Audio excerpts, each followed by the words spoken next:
Hello everyone, আজকে আমরা unit 1 এর টপিক 3 আন্ডারে যে 3 নম্বরের প্রশ্নগুলো আছে সেটা আমরা আলোচনা করব। আর টপিক 4 এর যে ব্যাটারির পার্টটা আছে সেটা আমি আর ভিডিও করছি না, তাছাড়া পিডিএফ আমি যখন ভিডিওটা বানাচ্ছি তো ওদের পিডিএফটা অলরেডি দিয়ে দিয়েছি, আর ওটা বোঝানোরও কিছু নেই। ওখানে যে প্রশ্নগুলো ইম্পর্টেন্ট আছে সেগুলোর উত্তর ওইভাবে করে নিলেই হলো।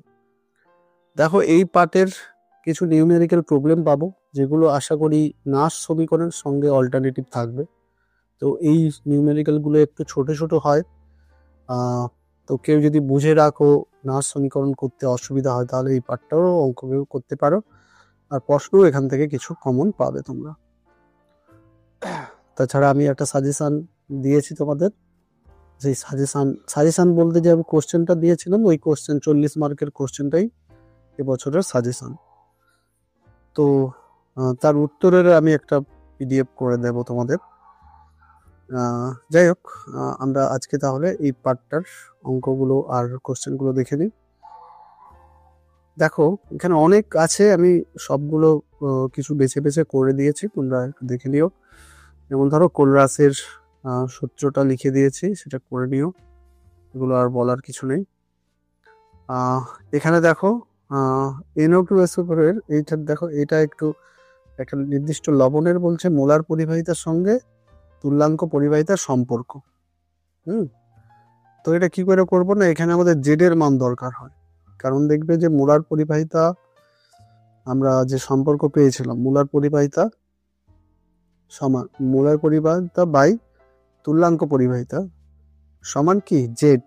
এই জেডটা কি না, যে লবণটা নিয়ে এসো সেই লবণে এক অণু লবণে ক্যাটায়ন বা অ্যানায়নে মোট চার্জের সংখ্যা। মানে তুমি যদি NO2SO4টাকে ভেঙে দেখো তাহলে কি পাবে, এক অণু NO2SO4কে ভাঙলে দুটো Na প্লাস পাবে আর SO4 2 মাইনাস পাবে।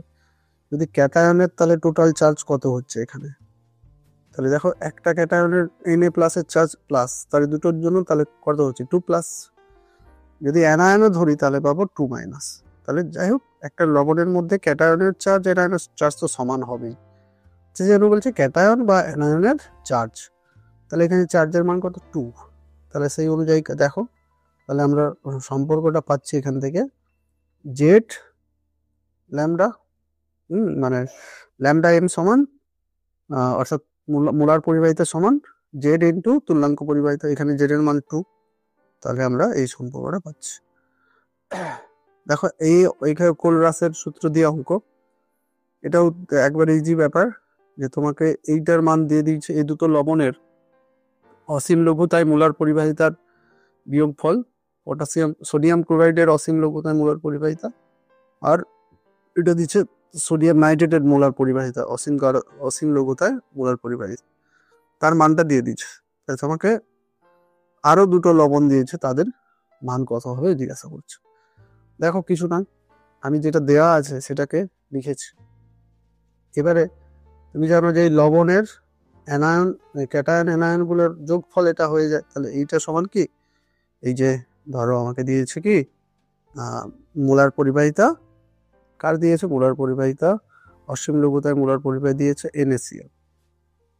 তাহলে আমরা সেটা কোলরাসের সূত্র অনুযায়ী আমরা কি লিখতে পারি, এটাকে আমরা লিখতে পারি অসীম লঘুতায়, মানে এখানে আর না দিয়ে আমি এখানে ডাইরেক্টলি Na প্লাস কথাটা লিখে দিতে পারি। Na প্লাসের আয়নীয় পরিবাহিতা প্লাস কি ক্লোরিন মাইনাসের, মানে Na প্লাস NaCl কে ভাঙলে Na প্লাস আর Cl মাইনাসের আয়নীয় পরিবাহিতার যোগফল। একই রকম ভাবে দেখো NaNO3 আছে, তাহলে এটাকেও আমি এটা লিখে দিয়েছি, এটাকে লিখে দিয়েছি। এবার দেখো Na প্লাস কেটে যাচ্ছে, Na প্লাস দেখো কেটে যাচ্ছে, তাহলে থাকছে কি ক্লোরিনের আয়নীয় পরিবাহিতা অসীম লঘুতায় মাইনাস নাইট্রেট আয়নের আয়নীয় পরিবাহিতা অসীম লঘুতায়, তাহলে সেটারই মান কি 3.65। এবারে তোমাকে যেটা বের করতে দিচ্ছে সেখানেও দেখো দুটো আছে পটাশিয়াম, এই যে পটাশিয়াম, এই পটাশিয়াম, সামনে মাইনাস আছে, দেখো এখানেও পটাশিয়াম কেটে যাবে, তাহলে পড়ে থাকবে ওটাই, এই যে মানটাই, এদের দুজনের বিয়োগফলটা এটা, তাহলে এরও কি মান হবে, একই হবে। এই যে আমি এটা 1 নম্বর দিয়ে এখানে ব্যাকেটে লিখে দিচ্ছি 1 অনুসারে। চলো এবারে আমাদের ফ্যারাডের সূত্র, ফ্যারাডের ফার্স্ট সূত্র, দ্বিতীয় সূত্র করবে, ফ্যারাডের সংজ্ঞা করবে, এগুলার থিওরিটিক্যাল বিষয় করে নেবে। তারপরে আছে দেখো আমাদের একটি তড়িৎ বিশ্লেষ্য দ্রবণের পরিবাহিতা, দ্রবণের পরিবাহিতা, আপেক্ষিক পরিবাহিতা এবং কোষ ধ্রুবকের মধ্যে সম্পর্কটি লেখো। দেখো আমি এখানে সম্পর্কটা খালি লিখতে বলছে, তা তুমি এটা লিখে দিলেই হয়ে যেত। এটার জন্য 1 নাম্বার, এটা 1 প্লাস, আমি হয়তো চেঞ্জ করে দিই, এটা অ্যাকচুয়ালি নাম্বার ছিল 1 + 2। ওকে, তার মানে 1 নাম্বারের জন্য এই সম্পর্কটা জাস্ট লিখে দেবে। এবার আমি এটা কিভাবে বের করতে হবে সেটা দেখিয়ে দিয়েছি, সেটা থিওরিটিক্যাল তোমার নোটে আছে, সেই নোট অনুযায়ী আমি এটা নির্ণয় করাটাও আসতে পারে, তাই আমি দিয়ে দিয়েছি। এবারে তোমাকে দেখো, এটা অ্যাকচুয়ালি এটাও 2 নাম্বারের প্রশ্ন হয় না, তবু এটা বলছে এটা কখন সমান হবে, মানে আপেক্ষিক পরিবাহিতা আর মোলার আপেক্ষিক পরিবাহিতা আর এমনি পরিবাহিতা কখন সমান হবে, পরিবাহিতা, তড়িৎ বিশ্লেষ্যের পরিবাহিতা আর আপেক্ষিক পরিবাহিতা কখন সমান হবে। দেখো কখন সমান হবে তুমি এখান থেকে বুঝতে পারবে। এটা কি আপেক্ষিক পরিবাহিতা মানে কাপ্পা সমান এটা কি পরিবাহিতা সমান কোষ ধ্রুবক। কোষ ধ্রুবক মানে কি? কোষ ধ্রুবক হচ্ছে L/A, এল এটা ছোট L/A। তাহলে এল মানে দুটো যে তড়িৎদ্বার আছে তাদের মধ্যে ব্যবধান, এ মানে নিমজ্জিত অংশের, প্রতিটি তড়িৎদ্বারের নিমজ্জিত অংশের ক্ষেত্রফল। তাহলে এই দুটো যদি 1 হয়ে যায়, দেখো এল এর মানও 1 আর এর মানও যদি 1 হয়ে যায়, তাহলে এই মানটাই যেটা কোষ ধ্রুবক অর্থাৎ জি এর মান কি হয়ে যাবে? 1 হয়ে যাবে। তাহলে তখনই হয়ে যাবে কাপ্পা সমান এল। অর্থাৎ আমরা যখন এই দুটো এল 1 কখন হবে, দেখো যখন এল 1, এল মানে দুটো ধরো এইখানে আমার দুটো তড়িৎদ্বার আছে, এই দুটো তড়িৎদ্বারের মধ্যে একক দূরত্ব আর তাদের ক্ষেত্রফলটাও একক। তাহলে অ্যাকচুয়ালি তাহলে যখন এইটা হবে এল এর মান 1 আর এর মান 1, তাহলে অ্যাকচুয়ালি তাহলে তার মানে আয়তনটা কত হবে, মানে এই তাহলে এর মধ্যে কতটা দ্রবণ থাকবে, এমন একটা কিউবের মতো ভাবো, যেখানে এ আছে, দৈর্ঘ্য প্রস্থ উচ্চতা সব 1, তার মানে কি একক আয়তন, এর মধ্যে কি হবে একক আয়তনের।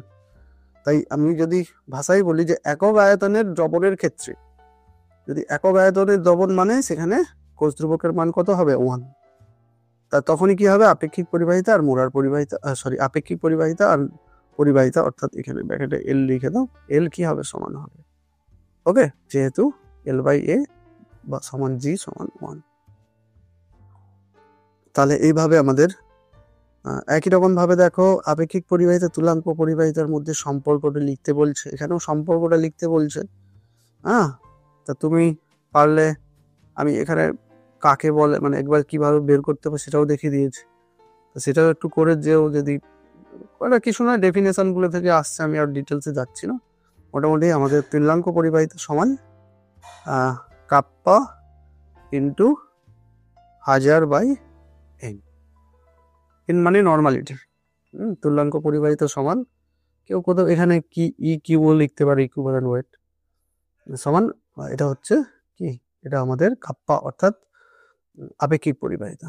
কাপ্পা মানে আপেক্ষিক পরিবাহিতা, এটা কি তুল্যাঙ্ক পরিবাহিতা, আর 1000/n, এন মানে এটা, এন হচ্ছে নর্মালিটি।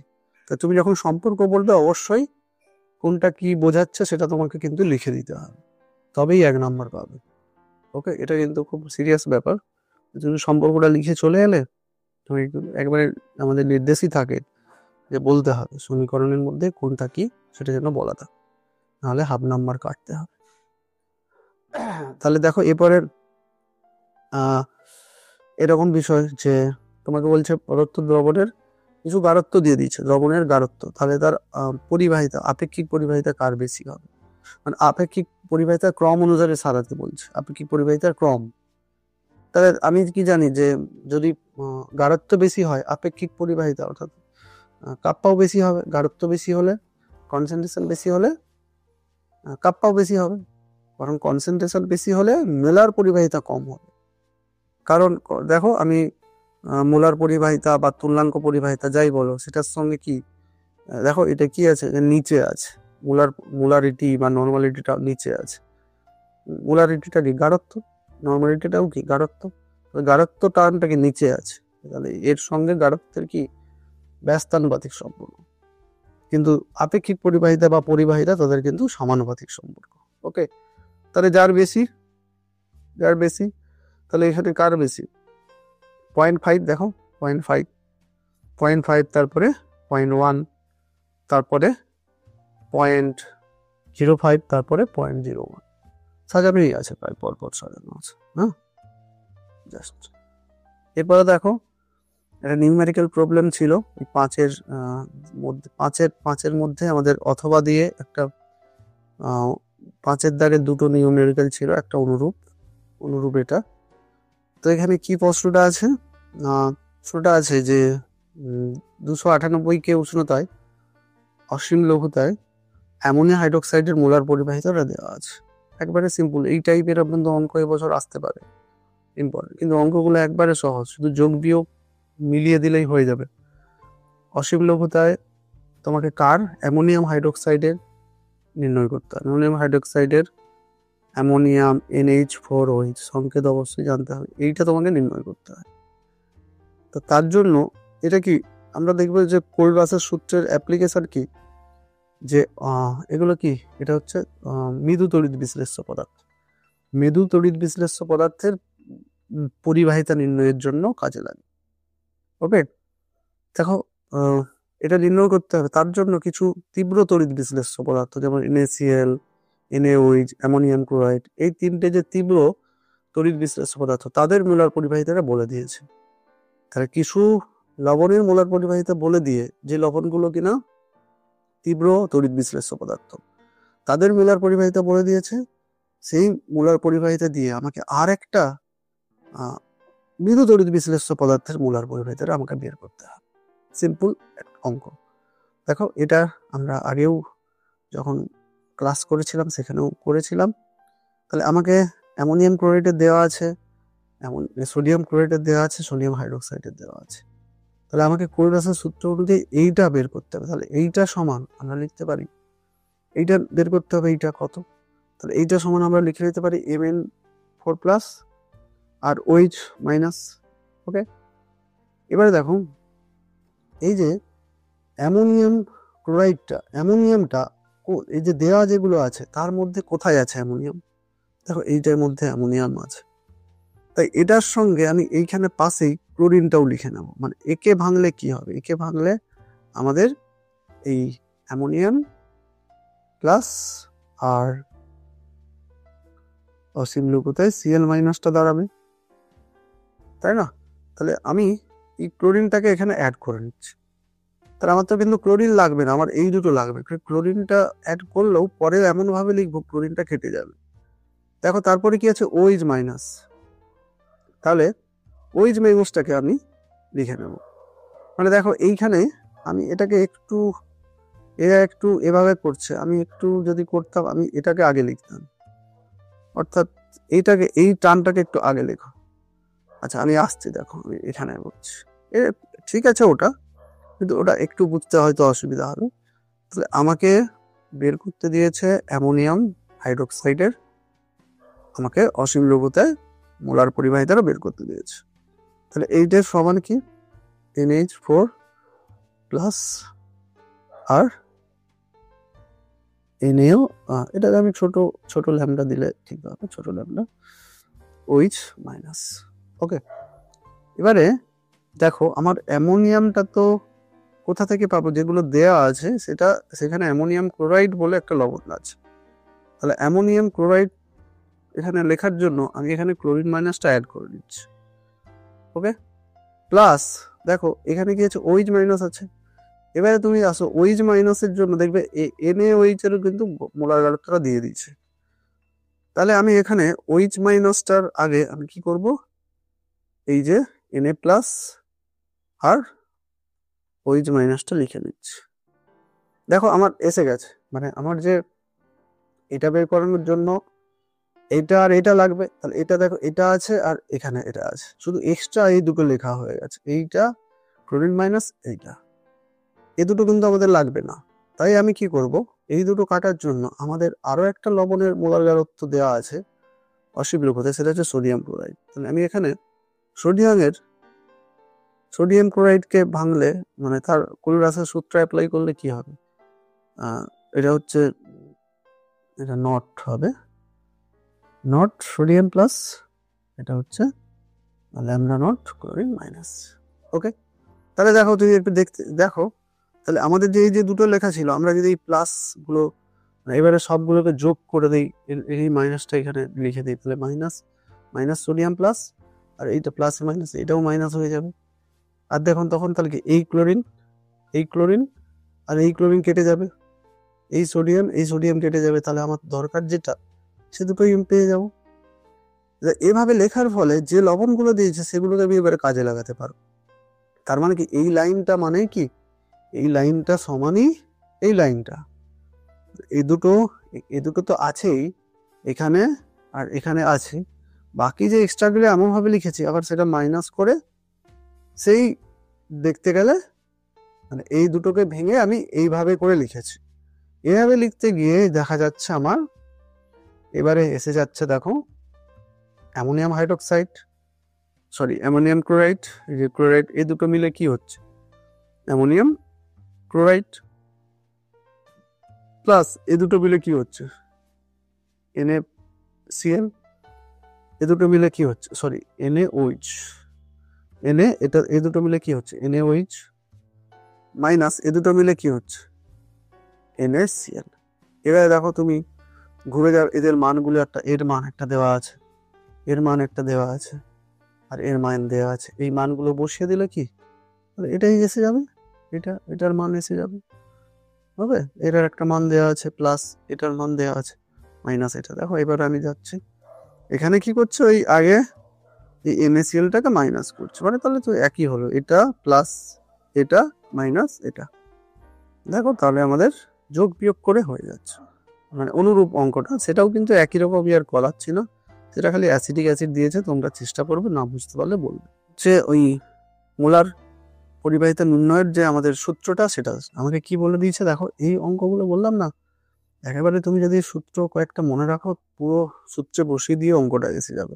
এখানে তোমাকে মোলার আগে কি কি দেওয়া আছে একবার লিখে নাও, এটা ইম্পর্টেন্ট। মোলার পরিবাহিতা বা মোলারিটিটা দেওয়া আছে দ্রবণের 0.1, আর সেটা তোমার যখন কাজে লাগবে সেটাও করতে পারো, আমি লিখে নিচ্ছি। আর পূর্ণ একটি পরিবাহিতা কোষে রোধ দেওয়া আছে, রোধ দেওয়া আছে 80 ওহম। ওকে, 80 ওহম। এবারে পরিবাহিত কোষটির কোষ ধ্রুবক অর্থাৎ L/A বা G যাই বলো, দেওয়া আছে কত, 1 সেমি ইনভার্স। তাই তোমাকে উক্ত KCl কোষের মোলার পরিবাহিতা অর্থাৎ তোমাকে এইটা সমান জিজ্ঞাসা করছে। এখন আগে তোমাকে যেটা জিজ্ঞাসা করছে সেটার সমান একটা ব্র্যাকেটে, এখনই এটা লেখার দরকার নেই, মানে ধরো তো আমি রাফে একটু করে নিচ্ছি যে মোলার পরিবাহিতা সমান কাপ্পা ইন্টু 1000/m। তাহলে আমি এখানে এম এর মানটা জানি, দেখো এম এর মানটা জানি, কিন্তু কাপ্পা জানি না, তাহলে কাপ্পাই তোমাকে আগে বের করতে হবে। তাহলে কাপ্পা আমি বের করব, তাহলে কাপ্পা সমান আমি কি জানি, কাপ্পা দেখো আমি অলরেডি পড়ে এলাম, কাপ্পা সমান পরিবাহিতা, মানে কাপ্পা মানে কি আপেক্ষিক পরিবাহিতা সমান পরিবাহিতা ইন্টু L/A। খুলি যে আমরা একটা সম্পর্ক জেনে নিলাম। এবার এল মানে কি, এল মানে কিন্তু পরিবাহিতা মানে কি, রোধের অনন্যক, এই যে রোধ দেওয়া আছে, আর L/এর মানটা তো দেওয়া আছে, দেখো এইখানে সব মানগুলো বসিয়ে দেখো, তাহলে 1/80, আর এইটা কি 1, তাহলে 1/80 মানে কি, সেটাকে আমি ভাগ করে দেখো পাচ্ছি। এবারে মোলার পরিবাহিতা দেওয়া আছে, এবারে দেখো আমার সবকিছু রেডি, মানে এই মোলার পরিবাহিতা নির্ণয়ের কাপ্পা রেডি, এম দেওয়া আছে, তাহলে বসিয়ে দাও, যাকে বলে ফ্যারাডের সূত্র কাজে লাগিয়ে আমাদের অঙ্কটা হবে। ফ্যারাডের সূত্রে কি বলা আছে দেখো, যে 5 মিনিটে অঙ্কটা আছে 5 মিনিটে 5 মিনিট 50 সেকেন্ড ব্যাপী 35 অ্যাম্পিয়ার তড়িৎ চালনা করা হয়েছে। তাহলে ক্যাথোডে কত গ্রাম হাইড্রোজেন নির্গত হবে? ক্যাথোডে কত গ্রাম হাইড্রোজেন, ক্যাথোডে দেখবে H+ গুলো গিয়ে ইলেকট্রন গ্রহণ করে কি করে, হাইড্রোজেন গ্যাস হয়। ক্যাথোডে তাহলে কত গ্রাম হাইড্রোজেন গ্যাস নির্গত হবে, তা তোমাকে সেটা বের করতে হবে। আচ্ছা, আমরা ফ্যারাডের সূত্রে পড়েছি। ফ্যারাডের সূত্রে কি পড়েছি না, পড়েছি আমরা কিউ, ডব্লিউ, ডব্লিউ সমান কি কিউ। যত আমরা তড়িৎ দেব, মানে যতটা তড়িৎ পাঠাবো তত গ্রাম, মানে যত যত পদার্থ উৎপন্ন হবে, যত গ্রাম পদার্থ, সেটা তার প্রবাহিত তড়িৎ আধানের সমানুপাতিক। আবার কিউ সমান কি আমরা লিখতে পারি, আইটি। তড়িৎ আধান সমান কি, তড়িৎ আধান সমান প্রবাহ মাত্রা ইন্টু টি। তাহলে এখানে প্রবাহ মাত্রা দেখো, প্রবাহ মাত্রা আছে কত, টিটা হচ্ছে, দেখো এটাকে আমি পুরোটা করে নিয়েছি, সেকেন্ড করে নিয়েছি, দেখো এটাকে সেকেন্ড করে নিয়েছি। 5 মিনিট 50 সেকেন্ডকে সেকেন্ড করে 350 সেকেন্ড পেয়েছি। আর আই কত, আই হয়েছে 25 অ্যাম্পিয়ার। তার মানে কিউর পরিমাণ কত, কিউর পরিমাণ এত কুলম তড়িৎ পাঠিয়েছে। ওকে, তাহলে দেখো আমরা এমনি জানি 1 ফ্যারাডে তড়িৎ পাঠালে আমরা 1 গ্রাম তুল্যাঙ্ক পদার্থ মানে উৎপন্ন হয় 1 ফ্যারাডে তড়িৎ পাঠালে। দেখো 1 ফ্যারাডে বা 96,500 কুলম তড়িৎ পাঠালে ক্যাথোডে হাইড্রোজেন 1 গ্রাম তুল্যাঙ্ক উৎপন্ন হয়। 1 গ্রাম তুল্যাঙ্ক হাইড্রোজেন মানে কত মোল, 1/2 মোল। 1 গ্রাম তুল্যাঙ্ক মানে কি, দেখো মনে আছে যে তুল্যাঙ্ক ভারের ডেফিনেশন মনে আছে কিনা জানি, সেখানে হাইড্রোজেন দেখবে কোনো একটা পদার্থর 1 গ্রাম হাইড্রোজেনের সঙ্গে যত গ্রাম যুক্ত থাকে, বা 8 গ্রাম অক্সিজেনের সঙ্গে 1 গ্রাম হাইড্রোজেনের সঙ্গে কোনো একটা পদার্থে যত গ্রাম যুক্ত থাকে, বা কোনো একটা পদার্থে যত গ্রাম 8 গ্রাম অক্সিজেনের সঙ্গে যুক্ত থাকে, আর 35.5 গ্রামের সঙ্গে 35.5 গ্রাম ক্লোরিনের সঙ্গে কোনো একটা পদার্থের যত গ্রাম যুক্ত থাকে, তত গ্রামকে কি বলে, ওই পদার্থের তুল্যাঙ্ক ভার। তাহলে এখানে অ্যাকচুয়ালি তাহলে হাইড্রোজেনের কিন্তু তুল্যাঙ্ক ভারটা একই ধরা হচ্ছে, মানে হাইড্রোজেনের 1 গ্রামের সঙ্গে মানে হাইড্রোজেনের তুল্যাঙ্ক ভার 1। দেখো হাইড্রোজেনের তুল্যাঙ্ক ভার 1, তার মানে 1 গ্রাম মানে 1 গ্রাম তুল্যাঙ্ক ভার যত হয়, তুল্যাঙ্ক ভার যত হয় সেটাই কি 1 গ্রাম তুল্যাঙ্ক। এগুলো অনেক সেই প্রাইমারি একেবারে রসায়নের প্রাথমিক ধারণা, কোথায় কোনটা কি কাজে লাগবে বুঝতে পারলো, ওই চ্যাপ্টার খুব ইম্পর্টেন্ট ছিল। 1 গ্রাম তুল্যাঙ্ক ভার সমান কি, তাহলে মানে এই 1 গ্রাম তুল্যাঙ্ক ভার মানে তার যতটা তুল্যাঙ্ক ভারকে গ্রামে প্রকাশ করলে যত হয়, মানে যে পদার্থের 1 গ্রাম তুল্যাঙ্ক তার তুল্যাঙ্ক পদার্থকে গ্রামে প্রকাশ করো। তাহলে এখানে হাইড্রোজেনের তুল্যাঙ্ক ভার, তাহলে হাইড্রোজেন তুল্যাঙ্ক ভারকে 1 গ্রাম মানে 1 গ্রাম তুল্যাঙ্ক ভার হাইড্রোজেনের, সেটা কি 1 গ্রাম। এবারে তুমি যদি মোল দিয়ে বলো, 1 মোল মানে কত, 1 মোল হাইড্রোজেন মানে হাইড্রোজেনের আণবিক ভর যত, সেটাই তার তত, সেই ভরকেই বলা হয় 1 মোল। তা হাইড্রোজেনের H2 মানে কি 2 গ্রাম, তা 2 গ্রাম মানে 1 মোল হাইড্রোজেন। তাহলে তুমি এবারে ভাবো 1 গ্রাম তুল্যাঙ্ক ভার এর মধ্যে, তাহলে সেটাকে যদি মোলে বলো, তাহলে হাফ মোলের সঙ্গেই এটা হাফ মোল করলেই কি, তবে কি 1 গ্রাম হবে। ওকে, তাহলে আমি বলতে পারি কি হাইড্রোজেনের 1 গ্রাম তুল্যাঙ্ক মানে কি হাফ মোল। হাফ মোল মানেই কি 1 গ্রাম হবে। 1 গ্রাম তুল্যাঙ্ক মানেও 1 গ্রাম হাইড্রোজেন, আর হাফ মোল মানেও 1 গ্রাম হাইড্রোজেন। তাহলে এইটা আমরা মোলে পেয়ে গেলাম। তো মোল থেকে তাহলে এবারে দেখো আমি বলতে পারি যে 96,500 কুলম তড়িৎ পাঠালে H2 পরিমাণ কত হবে, হাফ মোল। হাফ মোল, যে এখান থেকে 0.5 মোল,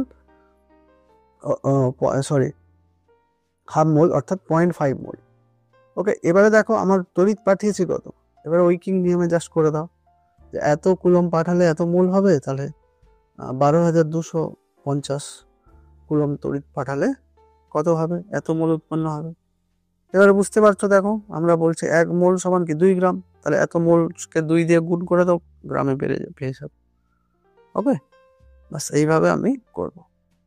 চলো এরপরে আমাদের জাস্ট এর সম্পর্কটা নির্ণয় ওখানে নেই, তোমাকে সম্পর্কটা নির্ণয় এটা একটু থাকে না, সম্পর্কটা জাস্ট করবে। সে দেখো এই যে 2015 আগের কোশ্চেন, কোনো কিছু কোশ্চেন কিন্তু ইম্পর্টেন্ট না, তো ছিল বলে আমি করে দিয়েছি। এখানে কিন্তু তোমাকে নির্ণয়টা কোনোদিন থাকবে না, তুমি জাস্ট সম্পর্কটা, তাহলে সম্পর্কটা জাস্ট মনে রাখো যে এফ সমান এনই, অর্থাৎ এখানে যে এন হচ্ছে অ্যাভোগাড্রো সংখ্যা। হ্যাঁ, মানে আমাদের বলতে পারি যে ওই যে এই জন্যই বলতে ফ্যারাডের 1 মোল ইলেকট্রনের আধান যতটা,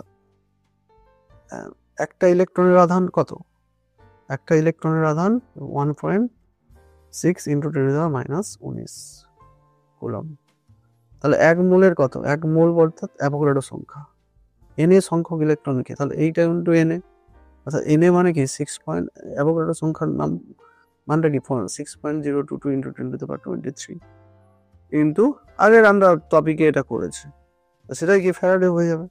তো যাই হোক, ফ্যারাডে সমান আমাদের আছে কি এন এ, মানে অ্যাভোগাড্রো সংখ্যা, এখানে এটা এন এ লিখবে, লেখাও আছে ভাষাতে, into electron.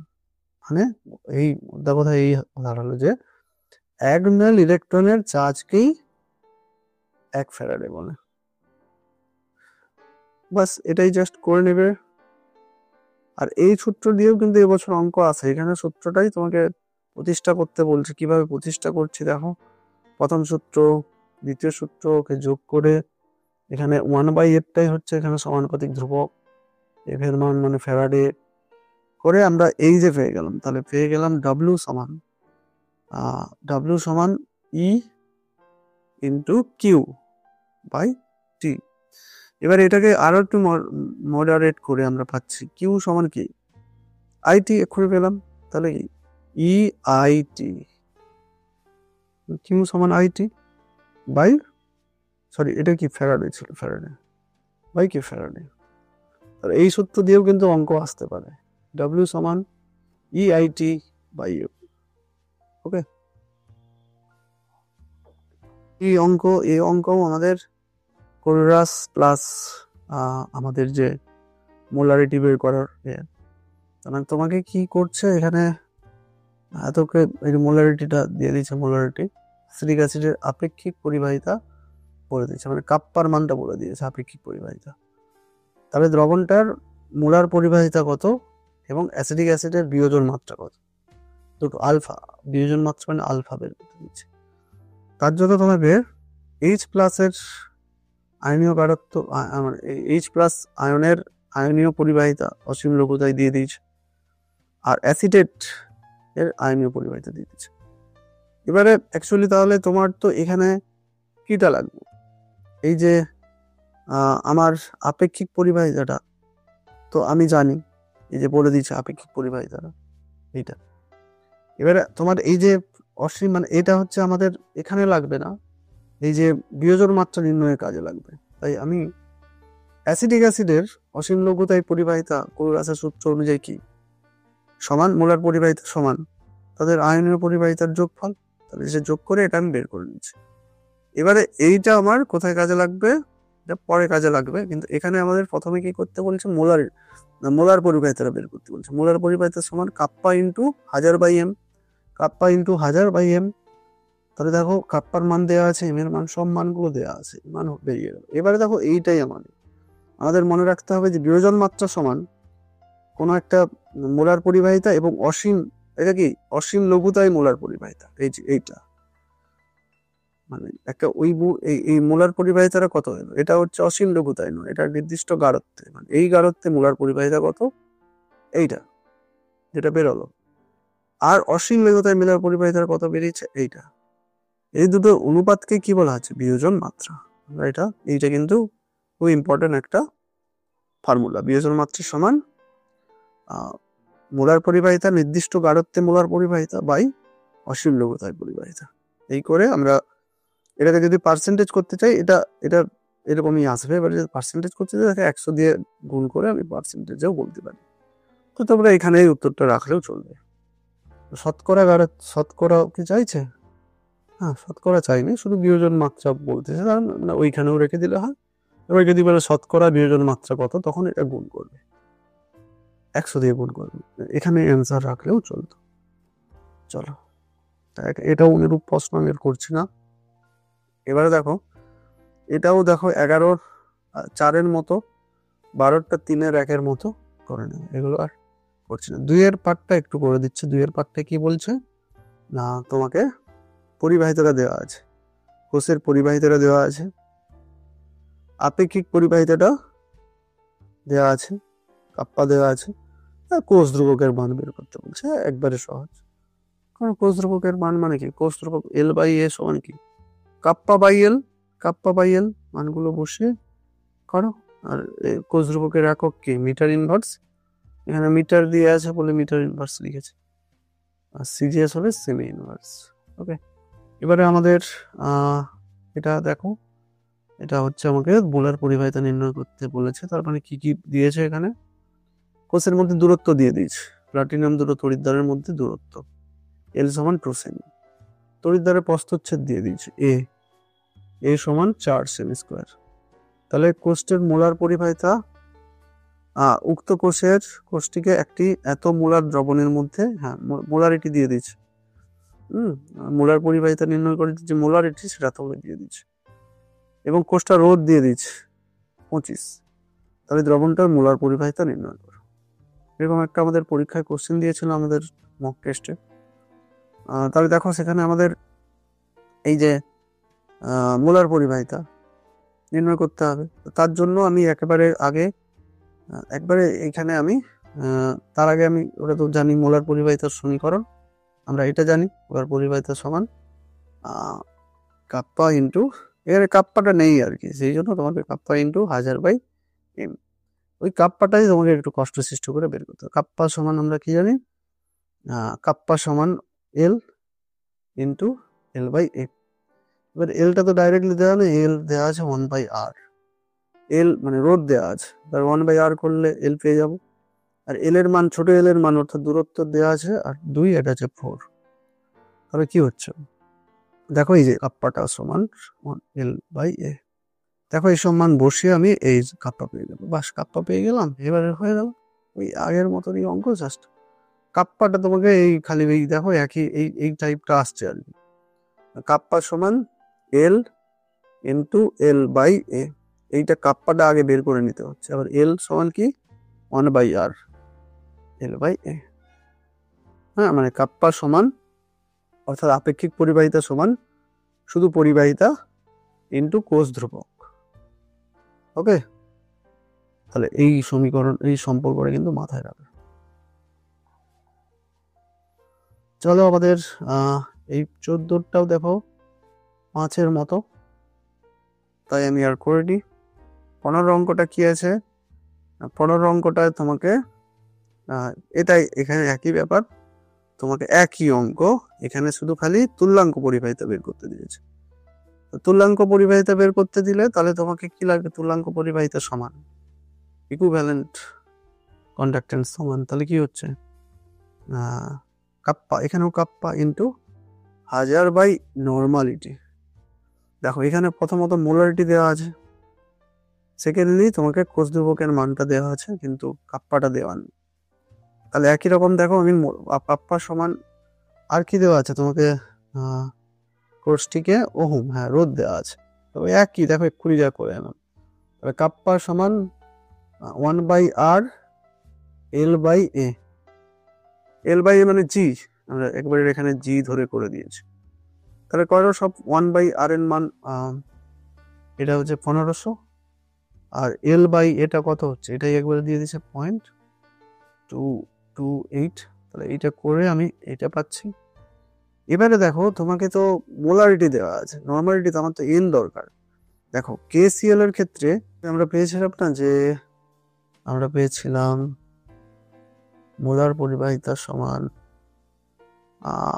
Kappa into 1000/m, আর তুল্যাঙ্ক পরিবাহিতা সমান কাপ্পা ইন্টু 1000/n। এটা দেখো, এটাকে যদি বাই করে দিই তাহলে এটা কেটে গেল, এটা কেটে গেল, এনটা উপরে উঠে গেল, তাহলে মোলার পরিবাহিতা সমান তুল্যাঙ্ক পরিবাহিতা। এনটা কি উপরে, এন বাই এন। এবারে তোমাদের মনে আছে কিনা জানি না, এই নর্মালিটি সমান মোলারিটি ইন্টু জেড, এটা মনে রাখবে। নর্মালিটি সমান মোলারিটি ইন্টু জেড। এই জেড হচ্ছে এম ফ্যাক্টর, মোলারিটি সমান এন বাই জেড। দেখবে মোলারিটিটা সবসময় এন এর সঙ্গে কি হবে, সমান হবে, বা এমটা বড় হবে। তাই কি আমরা যদি এন সমান মোলারিটি ইন্টু জেড, মোলারিটি সমান n by Z, n by Z. Z এর মান যদি 1 হয়, জেড এর মান 1 মানে কি, ক্যাটায়ন অ্যানায়নের মোট যে চার্জ, ক্যাটায়ন বা অ্যানায়নের মোট চার্জ 1 যদি হয়, তাহলে নর্মালিটি মোলারিটি 1 হবে। যাই হোক, এখানে যদি এম বসে তাহলে কি হয়ে যাচ্ছে, এই যে আমরা প্রথমে এই যে সোডিয়াম সালফেট না কি করে এলাম না, জেড। যেহেতু এই যে কেসিএল এর ক্ষেত্রে জেড যেহেতু 1, তাহলে এখানে বলবো মোলারিটি আর নর্মালিটি সমান, মোলারিটি নর্মালিটি সমান। তাহলে এটাই কি, এটাই কেসিএল এর ক্ষেত্রে এটাই কি নর্মালিটি। তাহলে ওখানে আমি এটাই বসিয়ে দিয়েছি দেখো। তাহলে কাপ্পার মান বসিয়ে দিয়েছি, হাজারের মান বসিয়ে দিয়েছি 10⁻³ করে, এইটা বসিয়ে জাস্ট পয়েন্টটা তুলে জাস্ট আমি হিসাব করেছি। হিসাবটা ঠিক করে করবে, হিসাব তো আর হিসাব কিন্তু খাতায় কিন্তু হিসাব মানে যদি অভ্যাস না থাকে একবারে মুশকিলে পড়ে যাবে, অঙ্ক করতে গিয়েই মাথা খারাপ হয়ে যাবে।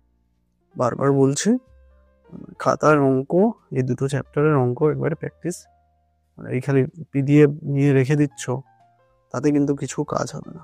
খাতা পেন নিয়ে যদি অঙ্ক করতে না বসো, আর তোমাদের সময় এতটাই কম না, ভাবো এই প্রায় নভেম্বর কি করে চলে গেল আমি নিজেই বুঝতে পারলাম না। ডিসেম্বর, জানুয়ারি, আর জানুয়ারি আসা মানেই পরীক্ষার একটা ধুম লেগে যাবে। তো যাই হোক, এটাও দেখো অঙ্কটা, এখানে ওই খালি একই ব্যাপারগুলো, কাপ্পা বের করে নিতে হবে। এখানে কাপ্পাটাই বের করতে বলছে, কোষ ধ্রুবক আর আপেক্ষিক পরিবাহিতা নির্ণয় করতে বলছে। তোমাকে মোলার পরিবাহিতা দিয়ে দিয়েছে, এখানে উল্টো আর কি, তাহলে মোলার পরিবাহিতা দিয়ে দিচ্ছে আর মোলারিটিও দিয়ে দিয়েছে। তাহলে তোমাকে কাপ্পাটা বের করতে হবে। কাপ্পা বের করে নিলে সমান কি, কাপ্পার সমান কি 1/r, আর L/A মধ্যে পড়েছে। তাহলে আর এর মানটা দেওয়া আছে দেখো 1, আর L/Aটাই আমাকে এখানে বের করতে হবে। কাপ্পার তো এক্ষুনি বের করে এলাম, L/A তাহলে বের করতে হবে। তাহলে L/A সমান কত, কাপ্পা ইন্টু আর, কাপ্পা ইন্টু আর করে হয়ে গেছে। মাঝের কোশ্চেনগুলো আমি আর ওই অনুরূপ আমি আর ছেড়ে দিচ্ছি। একই রকম যদি কোনো অঙ্ক বুঝতে চাও বলবে, কিন্তু আমি যেটা বলছি করার আর দরকার নেই। এই পার্টে এই অঙ্কগুলো এনাফ। তো এখানে দেখো কি বলছে না, 0.1 গ্রাম, 1.4 গ্রাম N3- এর মোট আধান কত। এটা তো একই রকম ওই ফার্স্ট পার্টের মানে 2 নম্বরের প্রশ্নগুলো তো করেছে।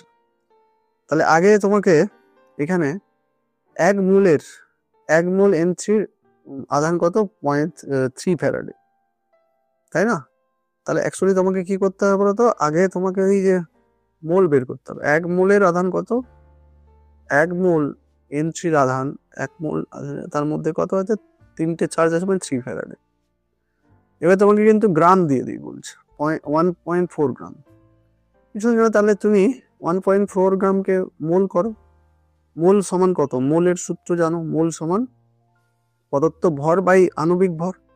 নাইট্রোজেনের আণবিক ভর কত, নাইট্রোজেন পরমাণু, এখানে কিন্তু পরমাণু অবস্থায় আছে, তাহলে পরমাণুর জাস্ট 14 আর পারমাণবিক ভর 14। তাহলে মোল পরমাণু, এখানে মোলটা পরমাণুর কত মোল পরমাণু, কত মোল অণু নয়, কত মোল পরমাণু। এখন যেহেতু এখানে এন আছে, এনটা হচ্ছে পরমাণু, কত মোল পরমাণু, তাই পারমাণবিক ভর দিয়ে ভাগ করছে। পদার্থ ভরকে পারমাণবিক ভর দিয়ে ভাগ করলে তাকে কত মোল পরমাণু বেরিয়ে যাবে, সেটা কত, 0.1। তাহলে 1 মোলের 3 ফ্যারাডে, তাহলে 0.1 মোলের কত করো, তাহলে 0.1 ইন্টু 3 ফ্যারাডে, অর্থাৎ কাটো 10, তাহলে 0.3 ফ্যারাডে। এবার 0.3 ফ্যারাডে 1 মোলের এত হয়, তাহলে 0.3 ফ্যারাডে। এবার যদি কুলম করতে চাও তাহলে ফ্যারাডের জায়গায় এবার 96,500 দিয়ে গুণ করো। 0.3 ইন্টু 96,500 করো, গুণ টুন করে এই উত্তরটা পাবে। চলো, আমাদের তাহলে এই পার্টের হয়ে গেল। তাহলে তোমরা এগুলো দেখে নিও। ওকে, চলো, গুড নাইট।